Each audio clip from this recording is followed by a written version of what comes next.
Hello everybody, this is Danny from Deep South Homestead on Porch Time today. We've got some beautiful weather, guys. It has been like in the 50s in the morning, 70s during the day, winds blowing. I mean, it has been fantastic. It'll change in a week because it's South Mississippi, and that's what we always say here. If you don't like the weather, you just stick around.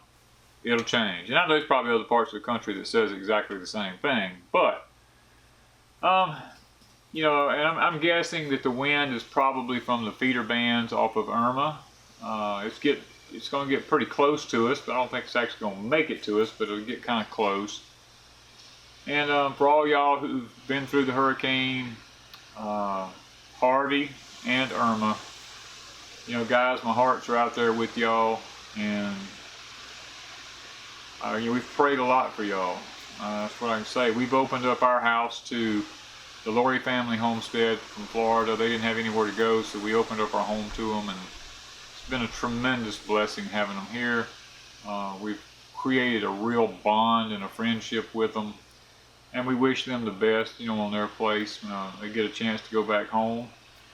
We haven't actually found out any information about whether they can go home right now or not.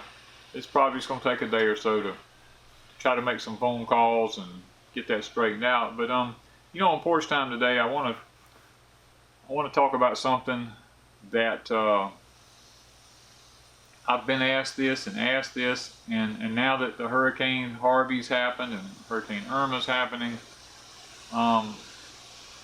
it's getting to be, I'm getting a lot now. Getting this question a lot. And it is, Danny, what do I do? Or what do I do now? And guys, I've given this a lot of thought. I sit back and I think about that question because it gets asked to me all the time, especially when there's some sort of a catastrophe or something happens. It's like, oh, Danny, people send messages, Danny, I don't know what to do. What do I do? And I think we need to approach this from maybe a little bit different angle than what I've been thinking about, because I've thought about it a lot, and I think I can answer it. But the way I go about it may not be quite what you're thinking about. So let's just talk about it that way. I think first of all, the easiest way to answer this particular question is to figure out what not to do. Because I think that's how we're going to answer this question. And in saying that, I'm trying to choose my words wisely. I'm trying not to maybe speak out of term. But in saying and figuring what not to do, I think once we eliminate the things that we should not do, it makes the path of figuring out what to do a lot easier, because and basically that's what I do. That's how I come to conclusions about things. When I need an answer to something, I figure out, first of all, what it is that I don't need to be doing. And I guess now when we talk about figuring out what not to do, we got to figure out how to start that particular conversation between the two of us. Y'all have got your coffee, you're sitting down, we're sitting here, or maybe you're driving down the road, and I'm trying to make this as interesting as I can and as informative as I can. Me personally, when I'm faced with a situation, let's say there's been some sort of life-changing event in my life, this is the way I've approached things in the past, and it's always worked for me. Now, I'm not going to tell you this procedure will work for you. I'm just giving the advice. It's worked for me. It was the advice that was given to me. So I'm just passing it on. As a young man, this advice was given to me. Let me say it that way. Now, there's some rules that goes along with life. And if these rules are broken, then there's usually not a good consequence on the other side of the rules. There's usually years and years of recovery from making a bad decision. It's the old adage, once you go through a wrong gate, there's no right gates after that. You know, it's like making a wrong turn. If you make a wrong turn, there's no right turns after that unless you go back to where you made the wrong turn at and start over. So if you go through the wrong gate to start with, there's usually a lot of bad turns in there and bad gates. You get kind of in a maze until you find your way back to where you originally was and go through the right gate. Then you're never going to get to the right destination. So let's just start with that. First off, I've been displaced now. Let's just use the hurricane situation because I mean, hey, it's prevalent. It's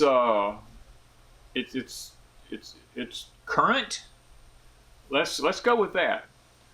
Let's say I've been displaced. And I don't know when I'll get to go home, if I even have a home, and if I do I want to stay there? Do I want to rebuild? You know, there's an array of questions that a person has to ask themselves. And in order to start answering some of these questions, we have to start first a process of elimination by figuring out the things that we do not need to do. So me, when I'm faced with this particular situation, I first figure out where in the scope of things do I want to be? Do I want to stay where I'm at? Because if you're in an area that gets wiped out completely on a regular basis, and I say regular basis, I mean it could be every 5 years, every 10 years, your place just gets wiped out and you have to rebuild it and you have to start over, you're probably not in a good location. So, you want to ask yourself the question, what do I not need to do here? Well, what you need to not need to do is stay there. Because if you stay there, history's already proven to you that you're going to have to be continually rebuilding. Now, I went through this and if she watches this, it'll be okay. My daughter, I tried to tell her she bought a house in a place that floods all the time. And they've rebuilt it and they're making it really nice. And, it's possible that it could never flood again, but I'm telling you, when the next hurricane comes in, it's going to flood. And, there's times in life when you make decisions, you got to make sure you make the right decision about location for a home. And if you're in one of those places that's prone to do that, one of the things that you should not do is keep making that mistake over and over and staying there, because you're constantly having to rebuild. That's taking resources that you could use to move forward in life, and you just keep having to redo it. So we see there, we talk about, I'm not telling you what to do, I'm telling you what, in my situation, what I would not do is I would not stay there. Other things in life that comes along, let's talk about finances. We, after a major disaster like a hurricane or something like that, everything's tore up, there's no work for a while, you can't go back to work because there's no electricity, and you're sitting back and you're going, man, I have no money, and I don't know, my bank's down, the electricity's down, my ATM card won't work, I want to sell my house. I want to get away from here. I want to go somewhere where I don't have to face this every year after year after year, wondering whether or not this is going to happen again. So you have to first decide, if I want to sell my house, that deals with the financial part of life, what not to do. Well, what not to do is don't go around asking your friends advice. Don't come on YouTube looking for someone to tell you what to do. If you want to know about selling a house, you either go to a realtor or some sort of a broker or a banker or somebody who deals with that kind of stuff, and you want to begin working in that direction. Now, if you go to sell a house, you don't want to go talk to a dentist, because a dentist doesn't know anything about a house. You don't want to go talking to your neighbor who's a law officer about selling a house, because he has nothing to do. I mean, he may have some information on selling a house, but that's not where you want to go with selling a house. Now, if you're looking at, you say, well, I'm going to stay, I'm going to rebuild. Well, if you want to know about rebuilding a house, then it's going to take money. But if you want to know about money, you don't take off and go to the mechanic shop for advice on money. You want to go to the bank. You want to go where someone is that's knowledgeable in refinancing or something like that. You want to go in that direction. You don't want to. What not to do is go talk to someone who doesn't know anything about money. Me personally, when it come in my life and I needed to know about money, I went and talked to someone who was a multi-millionaire, because they're successful. So many people in life make a bad mistake of, when they want to know about financial resources and stuff like that, they go talk to a friend, or they go talk to a neighbor or a family member or something like that. And what not to do is to do that. Because if you want to know about finances, go to someone who has succeeded in life. They've accomplished their goals. They're financially secure. They own their home. They have businesses. They're wealthy people.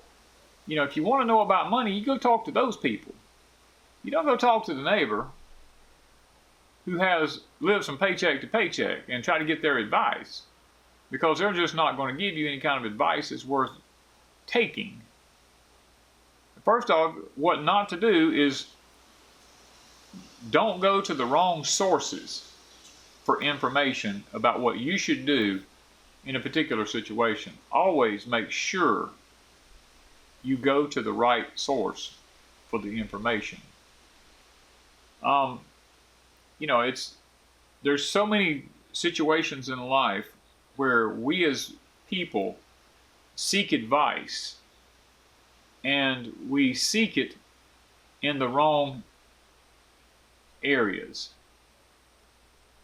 So in order to make sure that you succeed in life and that you make the right decisions after something like a hurricane, before you do anything, ask yourself, when you're looking at a particular thing, like maybe selling your home or remodeling your home, or looking for new land, or I'm needing some sort of financial resources, these particular type things, before you even start doing any of that, first ask yourself the question, what should I not do? And make a list.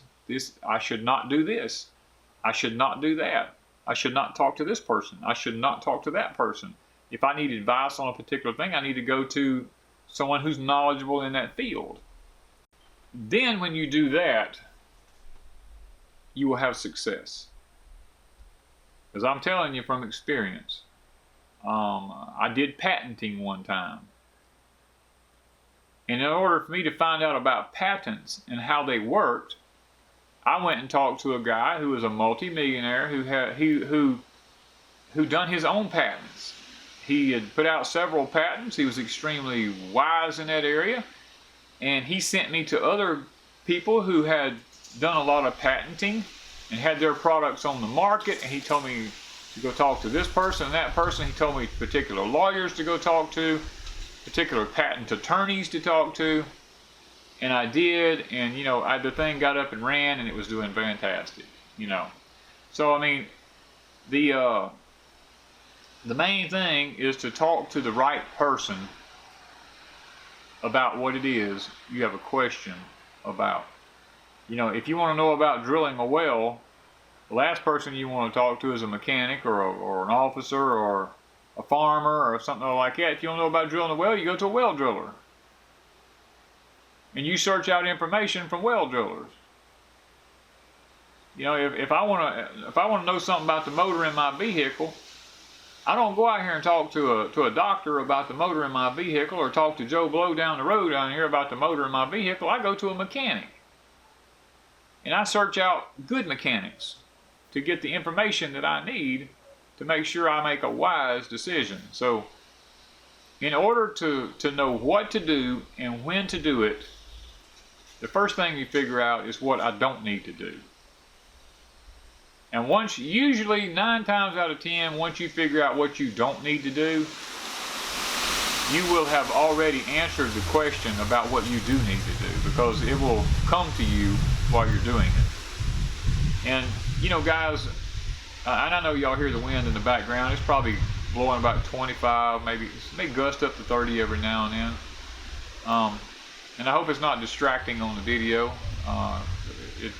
because I can't tell while I'm making the video whether it is or not. I'll know when I'm editing. I can probably cut some of the noise back, but guys, I think about all of y'all because I went through Katrina. I stayed during Katrina. And now we've had Harvey, and we've had Irma, and we got Jose possibly in the next week or so going to be coming ashore in the Carolinas, or maybe up toward New York that way somewhere. We've got wildfires in the Midwest burning everything up. We've got earthquakes in Idaho, and you know, Oklahoma starting to have earthquakes, and there's the drought in the Southwest, and flooding in other areas. Guys, I guess I'm just trying to tell you, time, if you need to be homesteading, you need to be homesteading. You don't need to be, it's getting to a point now where you don't need to be dragging your feet. You need to be actively doing something about getting where you need to be.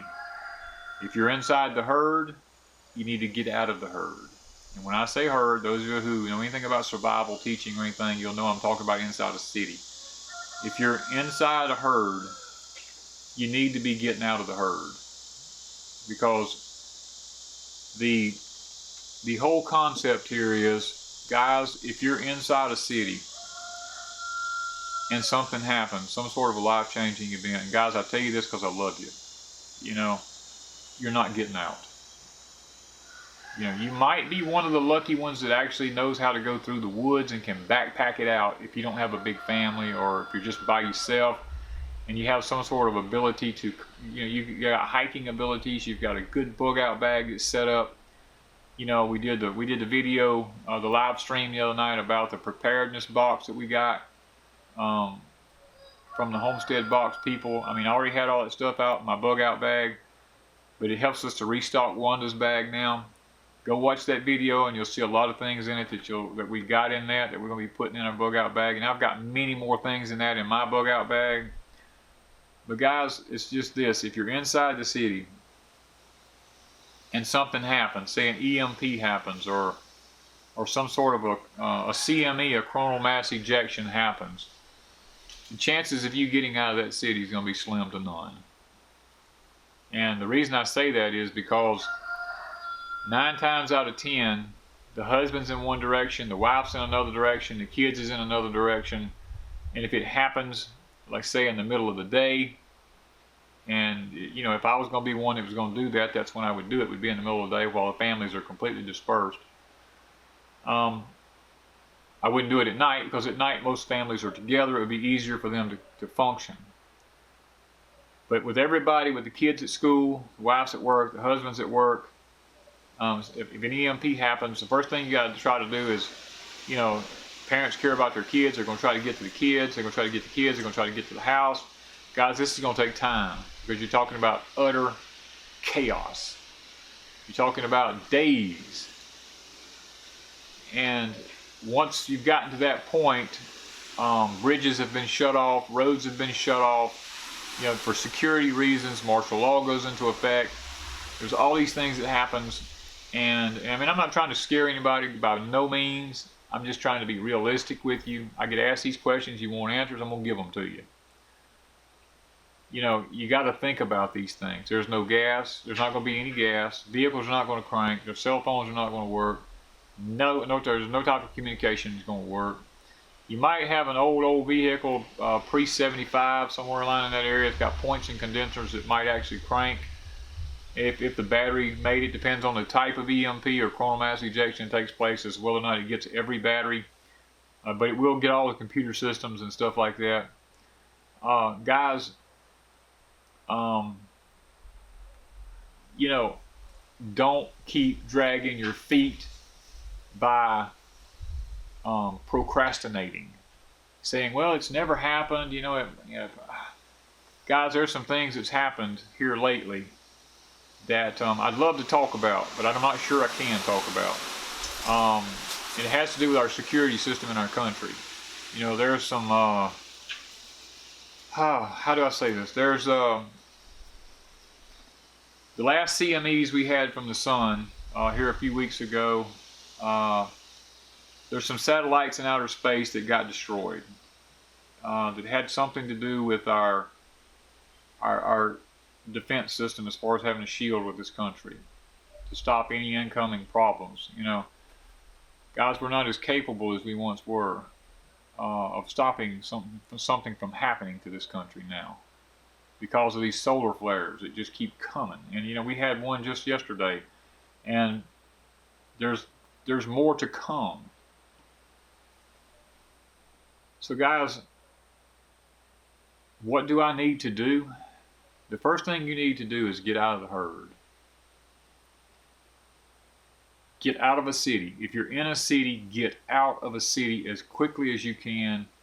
Even if you have to take a loss where you're at, if you still have enough financial resources to get you a place that's rural, you know, just be wise about what you purchase.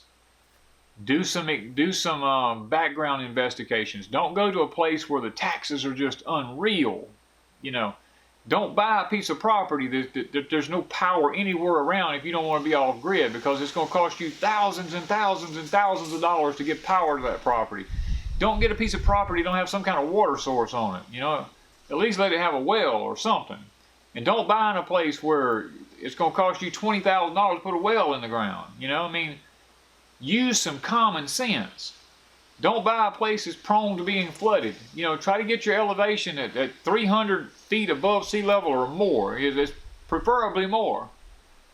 Try to get yourself into a place that has a good 4 seasons. That works on you psychologically, not having a good 4 seasons. Plus the fact that if you have a good 4 seasons, you can raise a lot of your food that you need. Because some things need to grow in cool weather, some things need to grow in hot weather, some things need to go through a wintertime thing. They need to have stratification happen to them. Some fruit trees have to have certain chilling hours. I mean, guys, just do your research before you actually step out. Make a wise decision when you purchase. Because with real estate, it's all about, my daughter's a realtor, she'll tell you, it's all about location, location, location. You figure out, how far out do I want to be from some sort of a town or medical facility? That's something, I can't answer that for you. You know, me personally, I'm 15 minutes out of town in an extremely rural area. I can leave my town, I pass for 15 miles, I don't pass probably 10 houses once I get out of the city limits. It's just all rural country road, all the way. And guys, it's up to you to make that call as to where you want to be. Are you a mountain person? Are you a lake person? Are you a flatland person? You know, what kind of mentality do you have? Can I take heat? Can I take cold? You know, ask yourself these things. Do I have what it takes to grow my own food? Or do I need to be close enough by somewhere where maybe they've got farmers markets where I can go to a farmers market on a regular basis and not have to drive an hour and a half to get to one? You know, am I the kind of person that if the power goes down, I know how to live off the grid till the power comes back on? I mean, ask yourself all these questions and figure out just how far out of the herd do you want to be to feel secure? I've got all these medical issues. I need certain types of meds. You know, how far away from a major university or a major hospital do I want to be? Am I in a place where if I dial 911, can they get there? Will they get there? Will they even come to where I'm at? You know, these are all things you have to ask yourself. I have children. I have little children. I have teenage kids. You know, is there a place, can my kids interact with other kids? Because they need social skills. There's, guys, you know, how do I make a paycheck? Are you where you can get any kind of internet service? You know, is there internet available in your area? If not, am I going to have to go with a satellite system or some sort of dish or, you know, in order to be able to get internet? If I'm rural, there's no jobs. Do you have the capacity to make a living on the internet? Guys, these things have to all be taken into consideration. Am I an animal person? If I'm not an animal person, how will I get meat? Is there fish? Is there wildlife? Is it rural enough I can hunt? You know, to put the meat in the freezer from hunting. Is my land capable of housing different animals that require different needs as far as food-wise? You know, if you got cows, is some of it level? Is some of it pasture? Does it have a branch on it where something can get water? Do I have a place that's damp for a pig? Or, you know, can I raise chickens?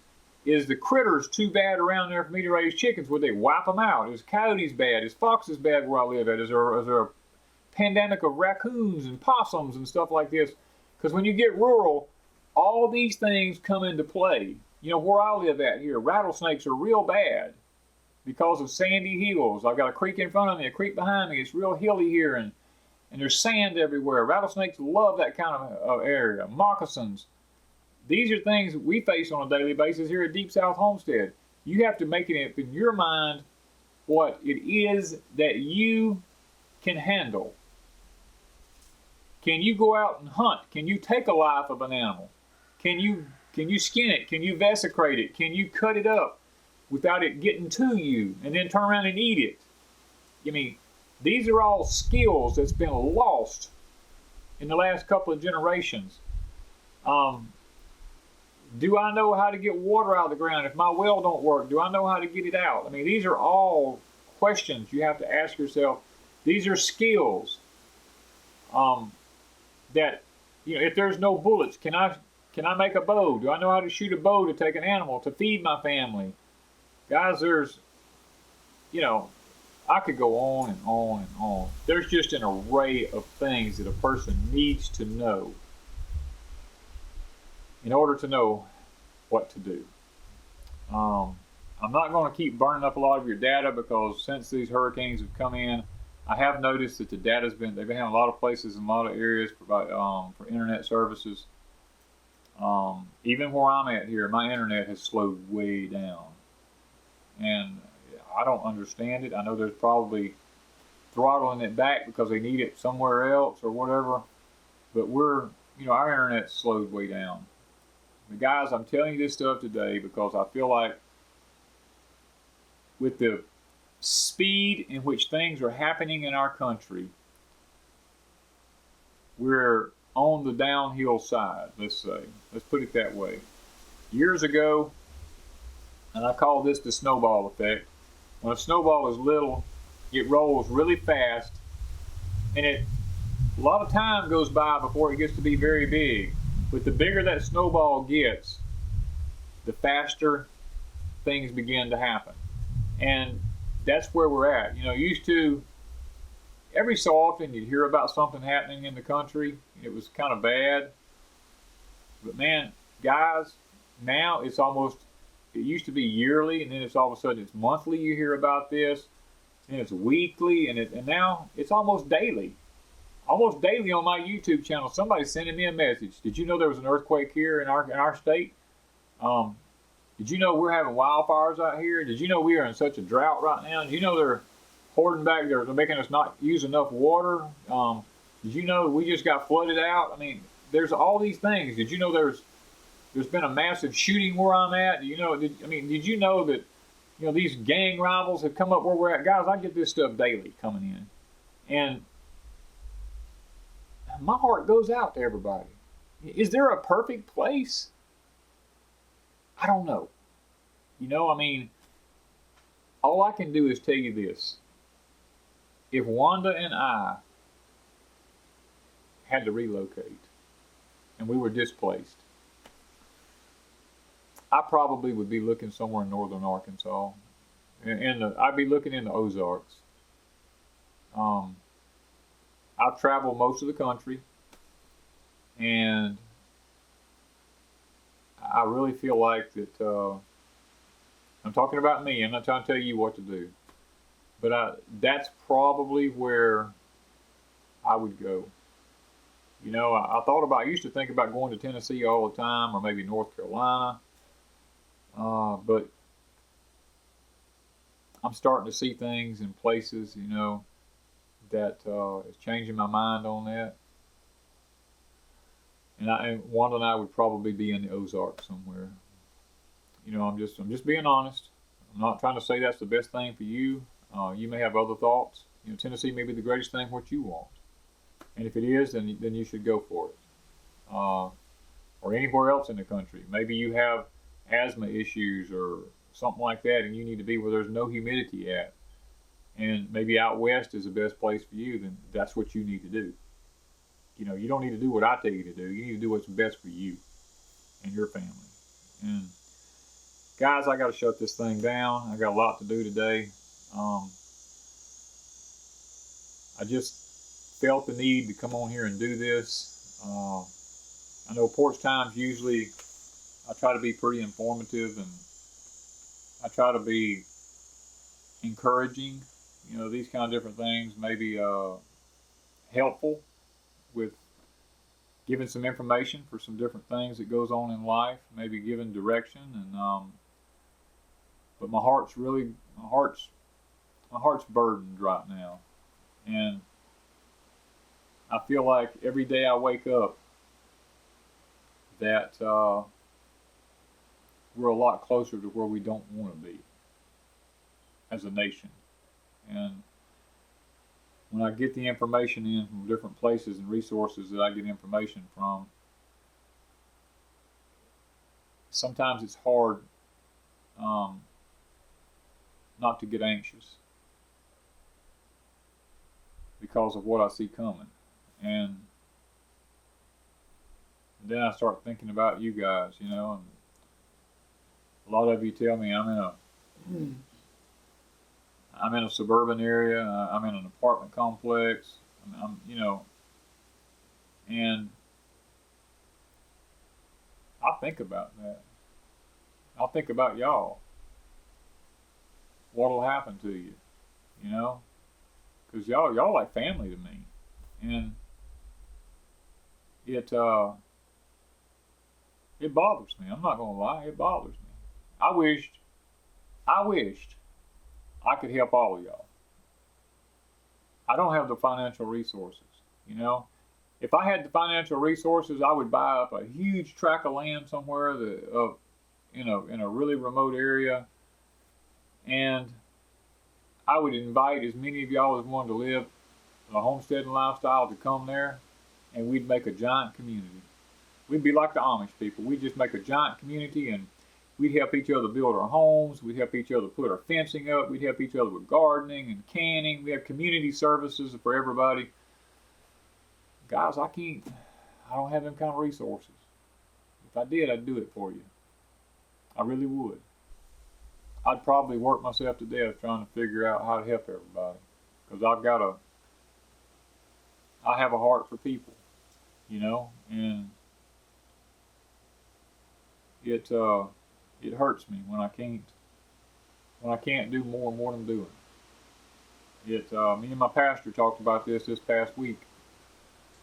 I shared some things with him when I was in the hospital, because I didn't know if it was going to be my last days on earth or what. and I'm gonna do a video about that particular that conversation me and him had, because he looked at me, he said, Danny, why don't you put this up on YouTube? Why don't you tell your subscribers how you feel? And I've given that some thought. God spared my life this past week from a heart attack, and guys, I'm gonna share that with you one day. I just got to get it down like I want it, and get where I can open up and actually talk to you a little bit more freely than what I do now, and share with you some of the thoughts that's in my heart. But having said that, you know what? Got things to do. We've got guests here from Florida, the Lori family homestead, spending some time with us away from the hurricane. I need to spend some time with them, and I hope y'all have enjoyed this porch time, because I've certainly enjoyed doing it. I enjoy doing it every week. It's probably one of the highlights of my life now. I never dreamed that there would come a day when I would love to sit on my porch and talk to you guys. I was always kind of a person who I didn't bother nobody. I kind of stayed to myself. I spent a lot of time out in the woods and done different things. I didn't spend a lot of time in town. But you know what? Now that I have y'all for a family, I can sit down and talk to you, and I feel like we get each other. And this is part of what's going to be in that video I'm telling you about that's coming up. Some of my feelings. And I just enjoy it, guys. So, having said that, thank y'all for having watched today, and thank you from Deep South Homestead.